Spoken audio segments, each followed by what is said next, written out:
दोस्तों, धार्मिक नगरी उज्जैन पूरी दुनिया में काफ़ी मशहूर है। यहाँ 12 ज्योतिर्लिंगों में से एक महाकाल मंदिर स्थित है। इसके अलावा हर 12 साल में कुंभ मेले का भी आयोजन किया जाता है, जो सिंहस्थ नाम के नाम से जाना जाता है।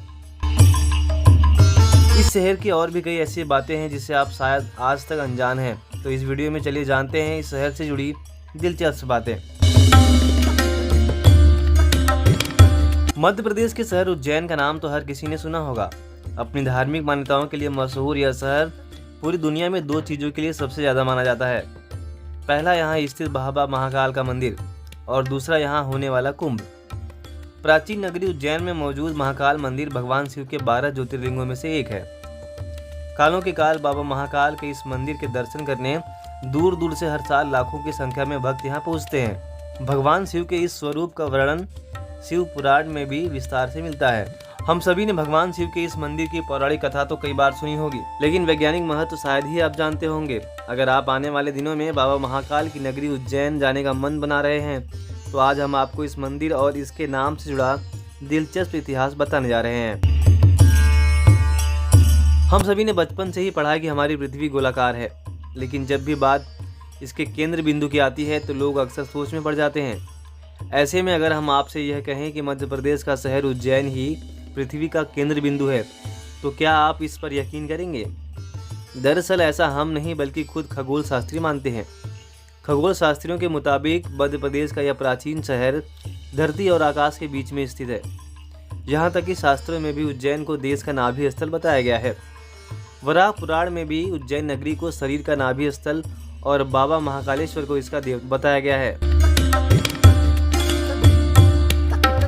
भोलेनाथ की नगरी उज्जैन हमेशा से ही काल गणना के लिए बेहद उपयोगी एवं महत्वपूर्ण मानी जाती रही है। देश के नक्शे में यह शहर 23.9 डिग्री उत्तर अक्षांश एवं 74.75 अंश पूर्व रेखांश पर स्थित है। इतना ही नहीं, खुद ऋषि मुनि भी यही मानते आए हैं कि उज्जैन शून्य रेखांश पर स्थित है। कर्क रेखा भी इस शहर के ऊपर से गुजरती है। इसके अलावा उज्जैन ही वह शहर है जहाँ कर्क रेखा और भूमध्य रेखा एक दूसरे को काटती हैं। इस प्राचीन नगरी की इन्हीं विशेषताओं को ध्यान में रखकर काल गणना, पंचांग निर्माण और साधना के लिए उज्जैन को सर्वश्रेष्ठ माना गया है। यही वजह है कि प्राचीन समय से ज्योतिषाचार्य यहीं से भारत की काल गणना करते आए हैं। काल की गणना की वजह से यहाँ के आराध्य भगवान शिव को महाकाल के नाम से जाना जाता है। उज्जैन स्थित महाकाल मंदिर का पौराणिक महत्व भी है। इस मंदिर को लेकर ऐसी मान्यता है कि भगवान शिव ने यहाँ दूषण नामक राक्षस का वध कर अपने भक्तों की रक्षा की थी, जिसके बाद भक्तों के निवेदन के बाद भोले बाबा यहाँ विराजमान हुए थे। यह मंदिर भगवान शिव के 12 ज्योतिर्लिंगों में से तीसरा ज्योतिर्लिंग है। इसकी खास बात यह है कि यह एकमात्र ऐसा ज्योतिर्लिंग है जो दक्षिण मुखी है। यही वजह है कि तंत्र साधना के लिहाज से इसे काफ़ी अहम माना जाता है, क्योंकि तंत्र साधना के लिए दक्षिण मुखी होना जरूरी है। इस मंदिर को लेकर एक मान्यता यह भी है कि भगवान शिव स्वयं प्रकट हुए थे। साथ ही पुराणों में ऐसा भी कहा जाता है कि उज्जैन की स्थापना खुद ब्रह्मा जी ने की थी। यह भी मान्यता है कि महाकाल के दर्शन मात्र से ही मोक्ष की प्राप्ति हो जाती है। काल गणना के अलावा उज्जैन शहर अपने राजा विक्रमादित्य की वजह से भी काफ़ी जाना जाता है। दरअसल प्राचीन काल में इस नगरी में राज करने वाले राजा विक्रमादित्य ने हिंदुओं के लिए एक ऐतिहासिक कैलेंडर विक्रम संवत निर्माण कराया था, जो वर्तमान में एक प्रचलित हिंदू पंचांग है। इसी पंचांग के आधार पर भारत के उत्तरी, पश्चिमी और मध्य भाग में व्रत त्योहार मनाए जाते हैं। इतना ही नहीं, इस संवत को नेपाल में भी मान्यता मिली हुई है। विक्रम संवत से पहले देश में युधिष्ठिर संवत, कलयुग संवत और सप्तऋषि संवत भी प्रचलित रह चुके हैं। हिंदू धर्म में उज्जैन शहर का अपना अलग महत्व है। यह प्राचीन धार्मिक नगरी देश के 51 शक्तिपीठों और 4 कुंभ स्थलों में से एक है। यहाँ हर 12 साल में पूर्ण कुंभ तथा हर 6 साल में अर्ध कुंभ मेला लगता है।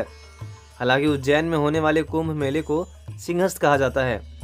दरअसल सिंहस्थ का संबंध सिंह राशि से है। जब सिंह राशि में बृहस्पति और मेष राशि में सूर्य का प्रवेश होता है तो उज्जैन में कुंभ का आयोजन होता है, जिसे सिंहस्थ के नाम से जाना जाता है।